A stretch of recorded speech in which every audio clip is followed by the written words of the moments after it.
The Arabian Nights, or more accurately, the 1001 Nights, evoke scenes of crowded bazaars, perfumed with clouds of burning incense, beautiful maidens that are just as cunning as they are wise, powerful sultans, and the various jinns that grant wishes to mortal men.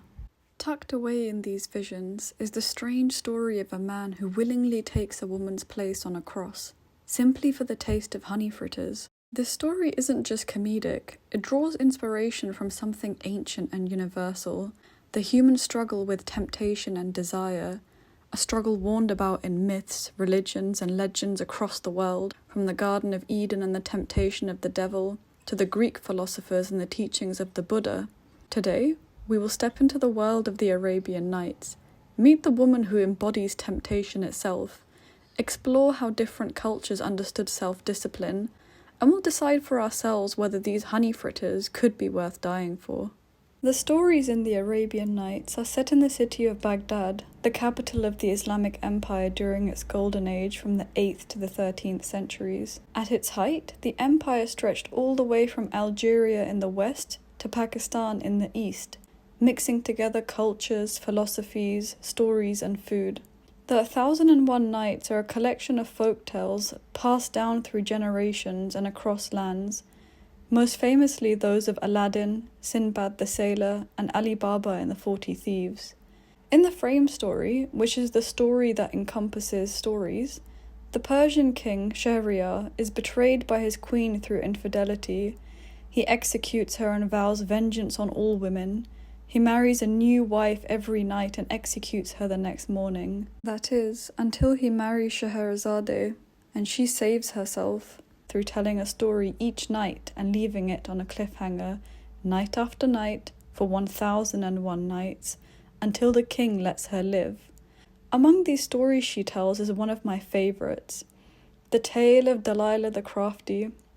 Delilah is described as a woman that could wile the very dragon out of his den, and Iblis, or Satan, himself might have learnt deceit of her. Delilah is an aging con woman who lives in Baghdad with her daughter Zainab. They used to live comfortably but fell into hardship after her husband, who worked for the caliph, passed away. To prove she hasn't lost her touch and is as sharp as ever, Delilah plans on tricking the city of Baghdad to regain her husband's old position. She spends most of the story moving through Baghdad in disguise to conduct her schemes. She pretends to be a pious Sufi and fools a noblewoman. Delilah also tricks a merchant's wife by preying on the woman's vanity. After numerous schemes exposing different weaknesses in her victims, her luck eventually runs out. She is caught by the chief of police, who orders her to be crucified by her hair, not lethally, but as a form of humiliation for public punishment. Of course, the guards that were ordered to watch her end up falling asleep. And it's at this point that a Bedouin nomad happens to be passing by, and he has never been to Baghdad. He's only travelling there for one goal, to break his fast with the famous honey fritters he has heard of. When he sees Delilah on the cross, he asks what crime she has committed. She lies instantly, telling him she has an enemy, an oil man that fries honey fritters, and that when her spittle accidentally fell on the fritters, she was condemned to eating 10 pounds of them the following morning. But she mentions that her stomach cannot handle it.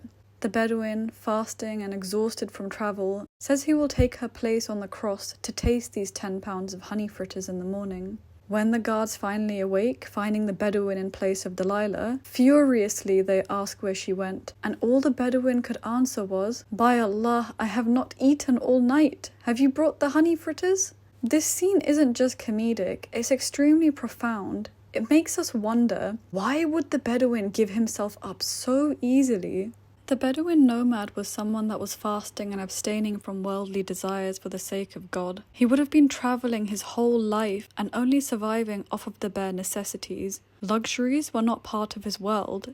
especially not something as luxurious and indulgent as honey fritters dripping with syrup. And honey wasn't just a luxury, it was a revelation. A whole chapter in the Quran is dedicated to bees. Honey is also mentioned to be one of the foods of paradise. It was therefore something that was akin to divine nourishment. This, combined with the extremity of fasting, the fatigue of travel, and the promise of the sweet fritters, Delilah's lie became overpowering. The story embodies what happens when someone gives in not out of wickedness, but human weakness. She, like Iblis, is the whisperer who exploits human desire. She never forces anyone to do anything. She simply exposes them to what they already wanted. When Adam is placed in the Garden of Eden, Iblis doesn't drag him towards the tree. He simply suggests. This lower part of the self that gives in to longing and desire is known as the nafs, and overcoming the nafs by fasting and through abstaining from worldly desires, one becomes closer to God and heaven, and further from the devil and earthly desires. This idea of self-discipline is an overarching theme across cultures, not just Abrahamic religions. The ancient Greeks called it akrasia. It is the idea that we act against our own better judgment. We know what's right and we know what's wrong, but we still act based on our desires, not our judgment. In Buddhism, this is about overcoming tanha, or our cravings that are the cause of our suffering. And in Hinduism, true self-control comes from aligning with spiritual teachings. This is an important idea of balancing the self. Too much self-control means we're too rigid and fueled by the ego, and too little self-control, and we are too fluid and controlled by our desires and the world around us. Finding this balance is what leads to spiritual wisdom, similar to balancing the soft yin with the strong yang in Taoism, and having the wisdom to know when to use softness and when to use strength. So it's clear then that across cultures the message remains: temptation doesn't overpower us, it waits for us to overpower ourselves, to lose our balance. To me, the Bedouin isn't foolish, he's just human. He gives in to the desires that Delilah whispers to him, and a couplet from the end of the story perfectly reflects this. Men in their purposes are much alike, but in their issues difference comes to light. Of men, some are wise, others simple souls. As for the stars, some dull, some pearly bright. So what did these honey fritters from 13th century Baghdad taste like?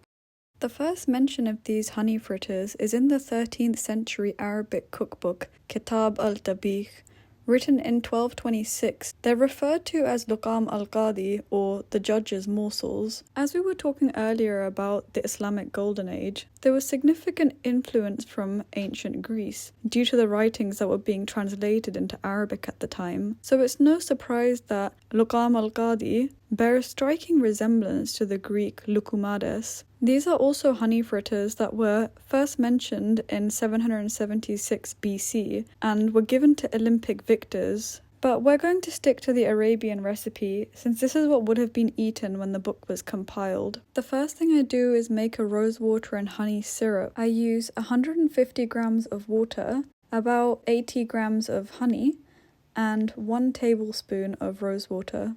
I then heat this until it starts boiling and the syrup reduces, and I leave it to cool while I make the dough for the honey fritters. I use 1 tablespoon of fast action dried yeast, and I mix in 1 cup of warm water. It can't be too hot, otherwise it will kill the yeast, and you can add about a tablespoon of sugar as well to help activate the yeast. I then gradually add 1 cup of flour and mix by hand until it reaches the required consistency. Then I knead it for about 10 minutes until it becomes really stretchy. And after that, we're going to leave it covered until it doubles in size. For me, this took about an hour and a half. I fry them once until they're nice and golden, and then we fry them one more time to get them really crispy. As soon as they're ready, we're going to dip the hot honey fritters into our rose water and honey syrup. We then dust over some icing sugar to make them look pretty, and I've also got some rose petals here that I wanted to garnish them with. And there we have it, our honey fritters. So let's give these a taste test. I can really smell the roses. So this is what the Bedouin would have swapped places with Delilah on the cross for, and I want to see if it was worth it. Oh my god, yeah. That's amazing. The flavour of the rose and honey syrup, absolutely amazing. These are so good. 100% worth it. I can see why he did this. And I can see why these are still sold in Greece and Turkey and made all over Western Asia. I highly recommend you try these. The dough is a bit sticky and hard to work with, but the end result is absolute perfection. I'm gonna go and try not to finish these in one sitting. Maybe this is something to do with controlling one's desires. So thank you everyone for watching. Hopefully you can also try these honey fritters sometime soon. And let me know, which food would you like to try most from these stories?